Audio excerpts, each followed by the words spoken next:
टाकी किती मोठी असेल. दुसरा एक मुद्दा आहे का, एका भांड्याला एका टाकीला छिद्र पाडल्याच्या नंतर सगळं पाणी गळून जाते.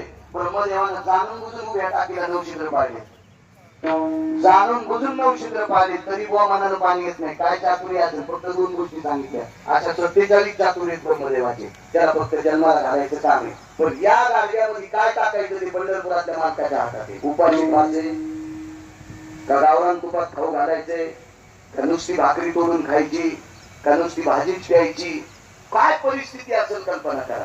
आम्ही एकदा 28 वर्षापूर्वीचा प्रसंग, आम्ही तिरुपतीला गेलो. तिरुपतीला गेल्याच्या नंतर 18 रुपयाला राईस प्लेट होत, तर आपल्यापेक्षा महाग होत. 18 रुपयाला राईस प्लेट होतं. 18 रुपयाला राईस प्लेट असल्याच्या नंतर मैद्याच्या 3 तळ हातासारख्या चपात्या. शेतकरी माणसं आम्ही, 3 चपात्यात कसं टाकायचं, एवढा एवढा भात आणि 2-3 प्रकारचे आंबट वरण. आम्ही त्या 18 रुपयामध्ये 3 लिटर वरण केलं. कारण पुन्हा चपाती घेतली की त्याचा भाव वाढणार. 3 चपात्या घेतल्या की 18 2 36 होणार. ते काय डबल झालं नाही. 3 लिटर वरण केलं. तर माणूस नाही केलं म्हणा, पण आमच्या संख्येने केलं. परिस्थिती नाजूक होती ना, कारण तिथं होता. ज्या त्या काळात ज्या त्या गोष्टी असतात. काय सांगू लागलो मी तुम्हाला.